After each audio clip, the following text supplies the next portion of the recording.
Hello, this is UCL Uncovering Politics, and this week we ask how war affects attitudes to democracy. Do people who are directly exposed to the effects of war come to cling more tightly to democratic principles, or do they turn away? Hello, my name is Alan Rennick, and welcome to UCL Uncovering Politics, the podcast of the School of Public Policy and Department of Political Science at University College London. The question of what makes people more or less likely to support democracy is pressing around the world today. One aspect of that question that maybe receives less attention concerns the impact of war. Yet multiple wars are, alas, ongoing. So what impact such conflict has on democratic attitudes, both while war is being waged and thereafter, deserves careful attention. Indeed, what that impact might be isn't obvious. On the one hand, we might expect that exposure to war's harms would heighten people's appreciation of the value of peaceful collective decision-making. On the other hand, the trauma of war might leave people feeling threatened, leading them to yearn for certainty and tight control. Well, a new study draws on evidence from Ukraine to examine exactly these questions. And I'm delighted to be joined by one of its authors, Kristen Backe, who is Professor of Political Science and International Relations here in the UCL Department of Political Science. She's also head of our Conflict and Change Research Cluster, and she's a long-standing friend of the podcast. Kristen, welcome back to UCL Uncovering Politics. It's great to have you on. And I've given a little bit of a hint in the introduction to this question, but it would be really helpful to hear in your own words, what's the basic motivation for this study? Why should we be interested in studying democratic attitudes in wartime Ukraine? Well, thank you, Alan, and thank you for having me on the podcast. I'm excited to be sharing the results of this research with you. Democracy is really at the heart of this war. For Vladimir Putin, a thriving, pluralist, democratic Ukraine was a direct challenge to the system that he's built at home. So a Ukraine that could hold competitive elections, sustain an independent media, begin to root out corruption. Putin was not a fan of this. So this is why this war has always been about more than NATO and more than territory and borders. Of course, it's about those things too. But this war is an effort to destroy the political and symbolic example that Ukraine sets, the possibility that democracy could take root and succeed on Russia's doorstep. And there are several scholars that argue that this is really what can account for the timing of the full-scale invasion in 2022 as opposed to before. And we should remember that by the time of the invasion in 2022, Ukraine ranked among the most rapidly democratizing countries in the world, and it was kind of going against the trend of democratic backsliding. And Ukraine was one of the few examples that was going in, clearly in the right direction. Yeah. So Ukrainians, they're fighting not only for their sovereignty and survival and their territory, but also for their democracy, right? This is a war that is, fought in the name of democracy as well. Of course, Ukraine's path to democracy has not necessarily been a straightforward one, as it hardly ever is in any country that is democratizing. Now, what we are interested in here, the motivation here really is that war itself brings complications or can bring complications to the path towards democracy or democratization. Now, the biggest threat to democracy in Ukraine, and this is important to emphasize, is of course the invasion itself and the Russian occupation and the lack of freedom in occupied territories, the war crimes that are being committed. That's the biggest threat to Ukraine's democracy.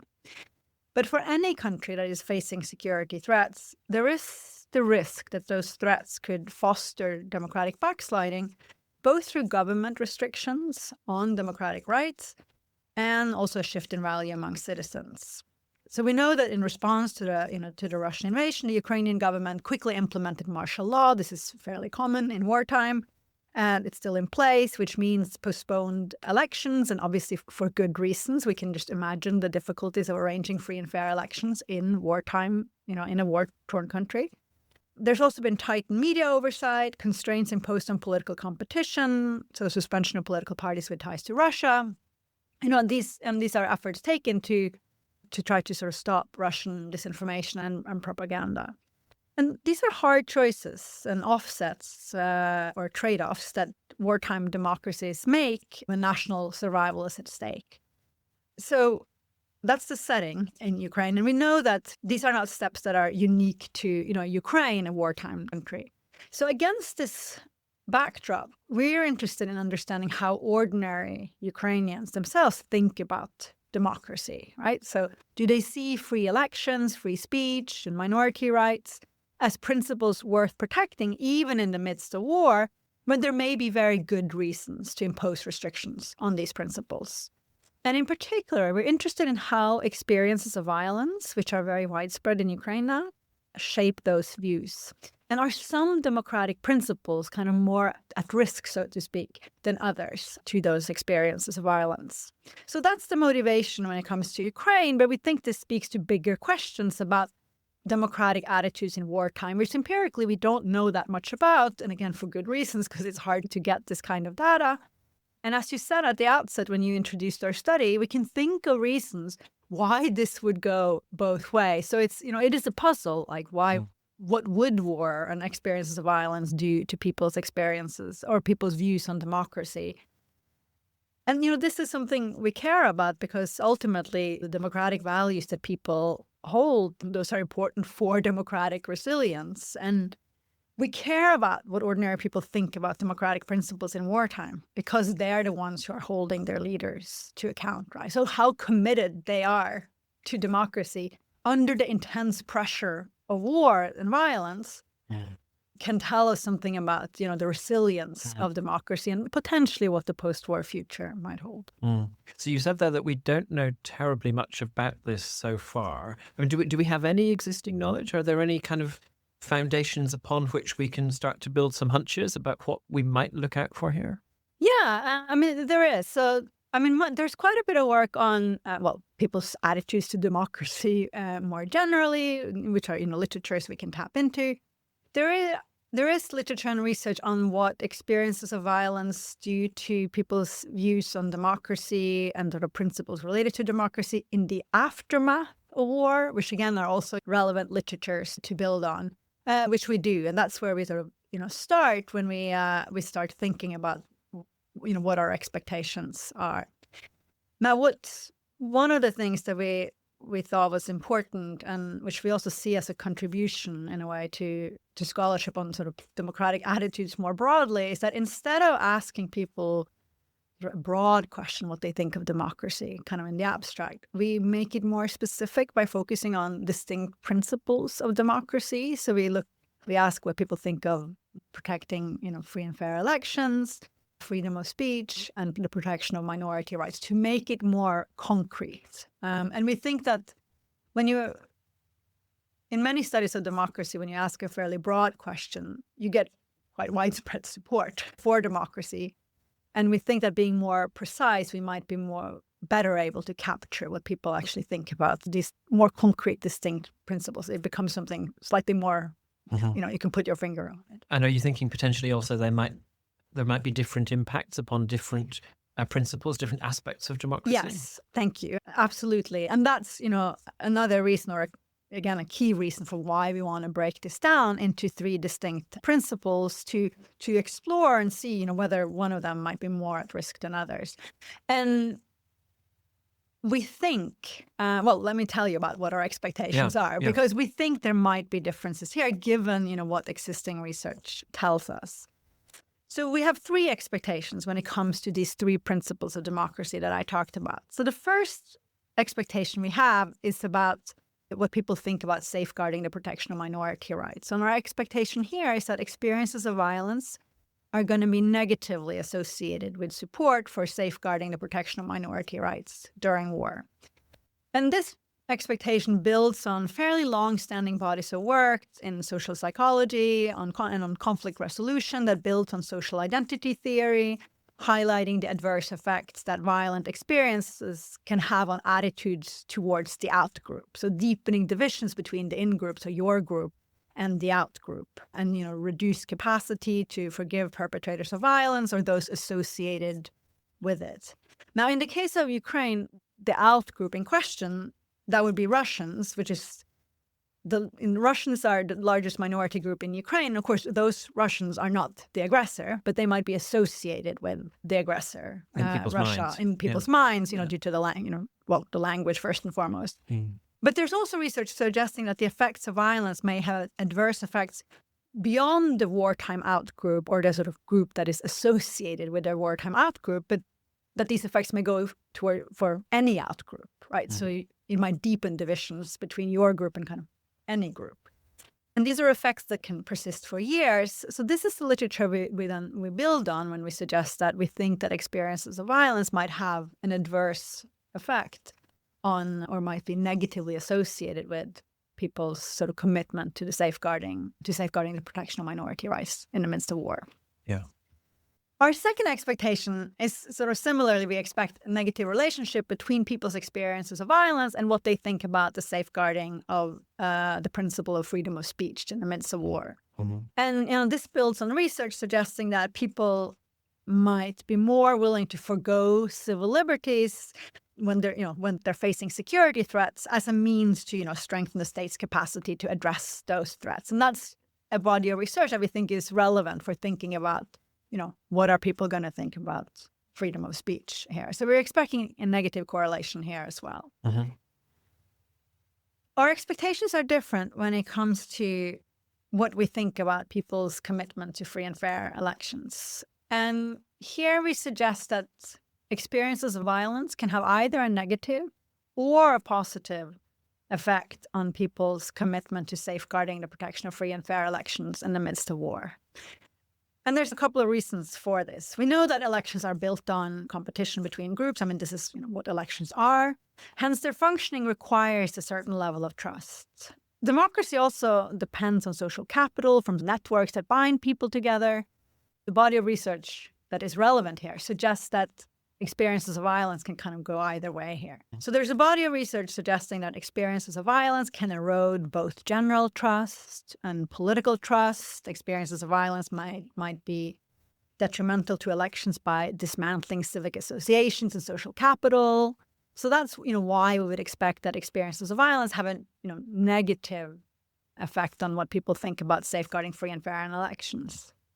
Conversely, though, there is a body of work, and a growing body of work, suggesting that experiences of violence might have what we call pro-social effects, enhancing interpersonal and political trust, reinforcing community and political participation. And based on that body of work, we could think that experiences of violence are going to make people sort of more committed to the idea of safeguarding free and fair elections in the midst of war. Great, thank you. So you've set out really clearly there the expectations regarding those three different aspects of democracy. I guess we should say just a little bit more maybe about what's doing the explaining.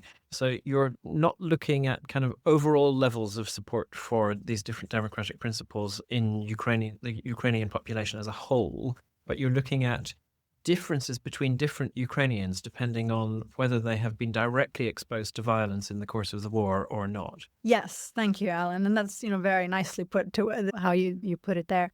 That's a very good point. So we're interested in really, variation based on the experiences of violence that people have. And I think I should maybe take one step back and say that this research is based on public opinion surveys that we did in wartime Ukraine. And we did that in cooperation with the amazing people at the Kyiv International Institute of Sociology, the team led by Natalia Karchenko. We did a public opinion survey in 2022 and then a survey in 2024 as well. And of course, collecting survey data in a war-torn setting is fraught with challenges. These are phone surveys. We also taken a number of steps to ensure that they're done in an ethical and safe way for everyone involved. So, for example, when the enumerators from Kyiv calls up potential respondents, they ask, is it safe to talk now? And if it's not safe to talk, then, the interview stops. These are also conducted on, these are surveys that are done basically in Ukrainian government-controlled areas, right? So they're not covering the areas under Russian occupation or the areas where there's most fighting at the moment. And I think that's important to keep in mind. Now, that said, our data shows that, experiences of violence, even though this is not in the most violent areas, are widespread. So we asked a number of questions to try to get at people's experiences of violence. We asked whether they had been physically injured by Russian troops, such as being shot or injured by rocket or artillery fire, whether they had been displaced due to the war, whether they'd lost a family member or close friend, and whether they had witnessed violence by Russian troops, such as seeing someone being shot or observing rocket or artillery fire in the distance. And in 2022, in October 2022, 69% of our sample had encountered at least one of these forms of violence. By July 2024, that share had risen to 84%. More than half have experienced, by July 2024, had experienced losing a close family member or friend. So experiences of violence, even though these surveys are not committed in areas with active fighting, are really widespread here. Yes. You've set up there for us a part of the study in terms of how you're measuring the exposure to violence. And then, so you also measure the people's attitudes on these various different aspects of democracy. Is there anything more we should know about the design of the survey before we move into the results? Or can we move straight into the kind of key headline in terms of what you find in the study? Well, let me just say a little bit about okay. the outcome variables, how we measure democracy. Yeah, it's really important to understand how you measure these things in order to get a sense of what the study's doing. So we asked people, about their views on distinct democratic principles that we think capture different dimensions of democracy, right? So we asked whether people think that three aspects of democracy should be safeguarded or ensured during the war with Russia. We asked them about free and fair elections, freedom of speech, and the protection of minority rights. And then people could sort of agree to whether they thought that each of these principles should, on a sort of 3-point scale, that whether they thought that these principles should be protected in the midst of war. Yeah, and I guess the crucial thing there is that you're asking them about protecting those principles during the period of war. Yeah. So people might kind of remain attached to the principle in general, I guess, but just think that, well, we can't apply that principle in the context of war. Yeah, so we make it clear that this is what you think about these principles in the midst of war. Yeah. In the question itself. Yes. Yeah, great. Thank you. That's a really important point for us to be clear on. So the big question is, what do you find? Yeah.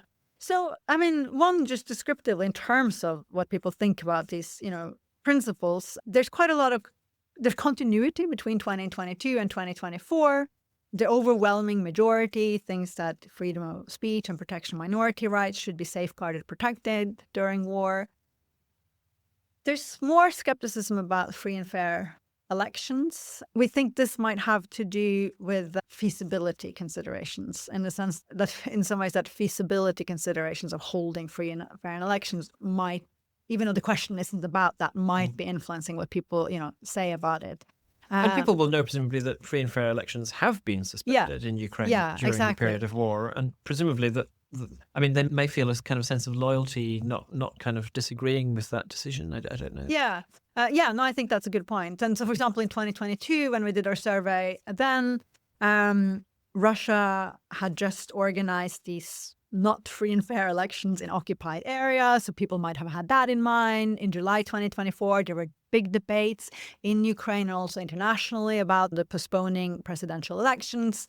So I think that might have influenced, that question. But overall, I think just descriptively, what our data tells us is that there is sort of democratic resilience when it comes to people's attitude to democratic principles. Yeah. Now, in terms of then the association between experiences of violence and what people think about these different principles of democracy, the headline finding is that experiences of wartime violence, specifically losing a family member or close friend or being injured yourself, are associated with individuals' views on ensuring the protection of minority rights and are negatively associated with that.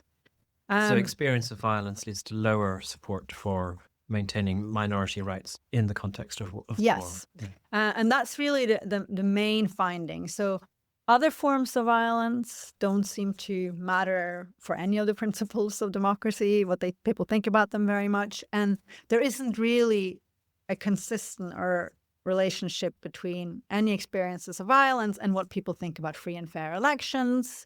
There's some evidence that there is an association between being injured yourself and your commitment to ensuring freedom of speech, but that's not a finding that is sort of consistent across various model specifications. So really the main finding here is that experiences of violence, in particular these very direct experiences of yourself being injured, losing a family member or friend, has an adverse effect on or is negatively associated with your commitment to safeguarding the protection of minority rights. And this really speaks to this mechanism of what violence does to in-group, out-group relations. And again, I think it's important to emphasize that, of course, the wartime out-group isn't Russians in Ukraine, but the Russians in Ukraine might be associated with the wartime out-group. We also don't know, by the way, we asked the question, whether the minority sort of group that people have in mind is Russians. I think it's reasonable to think that they might be thinking about Russians, given debates at the time, given the context of the war. But there is also, as I said before, research suggesting that, there might be due to experiences of violence, there might be a sort of skepticism towards outgroups more generally here. And I think, if I remember correctly, you also find that this is a finding that is very much driven by the Ukrainian speakers in the survey respondents rather than by Russian speakers. Yes, it is. We should be a little bit careful there because of the size of the Russian-speaking sample in the survey, but it is mainly driven by the Ukrainian speakers there. Yeah. So that finding very much fits with the hypothesis on the impact of exposure to violence on attitudes to minority rights. And I guess also the finding relating to attitudes to free and fair elections fits with your hypotheses, because you were thinking, well, it could go either way. Yeah. And in fact, you do kind of suggest that maybe these different things do balance each other out. Yes, exactly. So that wasn't then so surprising that there isn't a finding. When it came to freedom of speech, that's the one that was a bit more of a puzzling, perhaps, given what we would expect based on existing research, why there isn't more of a consistent negative relationship there. And we thought about this, that it might have to do with, again, the question is about the principle, what you think about, or people's view on safeguarding the protection of freedoms of speech in the midst of war. And people might be thinking differently of this depending on who they have in mind, in the sense that, well, maybe you want to restrict some people's freedom of speech, but it's also about your freedom of speech, right? Yeah. So, I mean, easy to say in retrospect that, we wish we had been clear about, freedom of speech for everyone here. But, we just asked about this as a general principle. So we're not entirely sure what it is that's why we're not having that finding there, or having the finding we would expect based on the literature there. But we think it might be because people are thinking about both their own freedom of speech, but, it could also be about other people's freedom of speech. Yeah. I guess I might have a hunch, and perhaps some of our listeners might have a hunch, that in some ways exposure to war, and particularly exposure to a war that is a war about democracy, might increase people's attachment to at least some democratic principles. And maybe people would accept that, well, you need to suspend things to some degree during war, but that people would come to believe more strongly in some ways in the importance of democratic principles when this fight for democracy fundamentally in this war, as you said at the start, is taking place. Yeah, I mean, and there are others who have looked at this. So, I said before, there isn't that much research looking at what people think about democracy in the midst of war. But there actually is in Ukraine others who have also looked at that in this ongoing war. So in a recent study by Alexeyev and Dembitsky, they argue that because this war, or because it's a war fought, between a democratic Ukraine and a perpetrator, Russia, that is not democratic, the fact that, the perpetrator is not democratic is then going to reinforce people's commitment to democracy, to their own state. Yeah, but I guess we wouldn't necessarily expect that effect to be stronger among people who have had the most direct experience of violence, which is what you're focusing on. So there are different kinds of mechanisms operating here, perhaps. And we think that it's important to sort of break democracy down into these distinct principles. And in fact, if we hadn't done that, we wouldn't be able to see the fact that there are actually differences here, depending on Are you looking at protection of minority rights, freedom of speech, or what people think of safeguarding free and fair elections? Yeah, really interesting. Yeah, because I mean, really, I think as I said, the headline finding is this negative association between some experiences of violence and what people think about the protection of minority rights, which is something to obviously think about for the future, as we don't know if it's going to be a challenge or if it is a concern. Potentially it is. But I think the findings also offers a great deal of optimism, in the sense that a much more pessimistic scenario would be that experiences of violence, any kind of experiences of violence, would lead to erosion of support for every kind of democratic principle, right? Which is not what we're finding. So again, I think these findings really speak to the democratic resilience in Ukraine, where you have really widespread experiences of violence. And, we're not finding that all aspects of democracy are affected by those experiences of violence. And I think that is an optimistic message here. Yeah. So that's really interesting. So you're emphasizing there some of the implications of this research for what we might be able to say about the future in Ukraine. Are there other implications for elsewhere beyond Ukraine? I mean, should we think that these findings might generalize to other settings? Have you had a chance to think at all about that kind of wider aspect of generalizability? So I think that's a very good question. Of course, as political scientists, we always care about the generalizability of our findings. I mean, we certainly think that this would be something that is applicable to settings where the wartime aggressor is also associated with another group, minority group within the country. But we also think that this is something that potentially applies to civil war settings, where you often have different groups within the country pitted against one another. And in fact, much of the literature we draw on is from civil war settings. But really, we haven't, we've only looked at this in the context of Ukraine in the study. So I think we should be very clear on that. We're hoping, you said earlier that maybe this has implications for the post-war era. And of course, this is one of the motivations that we think it might be important to see what happens in wartime, for being able to think about what will the post-war future look like. Yeah. We don't know that, right? Of course. And of course, I, like most others, hope that this horrible war will come to an end soon. And my hope is that the work we've done on wartime Ukraine can turn into a project on post-war Ukraine, where we really then can, look at some of these questions in the post-war era and see, is there a continuity between what people think about these specific principles about democracy in wartime and what the thoughts are on those principles after war? Because that's something I think we don't know very much about. Well, Kristin, let us all hope that you can do that research, primarily, of course, because that will mean that the war is over and hopefully democracy in Ukraine is being fully restored and Ukraine is progressing towards a brighter future. Yes. But thank you so much for sharing this research with us today. It's such an important piece of work and really interesting to hear you talking about it. So thank you. Thank you.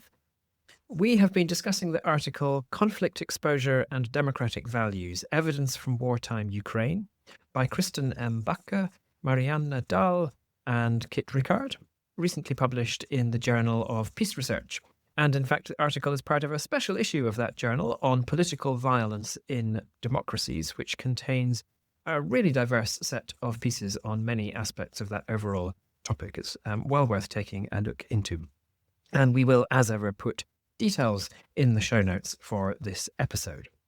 Next week, we will be looking at how authoritarian-leaning governments use morality-based politics.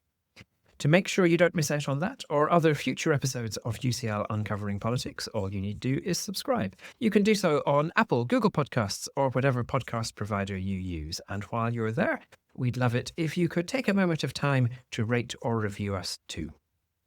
I'm Alan Rennick. This episode was produced by Eleanor Kingwell-Banham and Kaiser Kang. Our theme music is written and performed by John Mann. This has been UCL Uncovering Politics. Thank you for listening.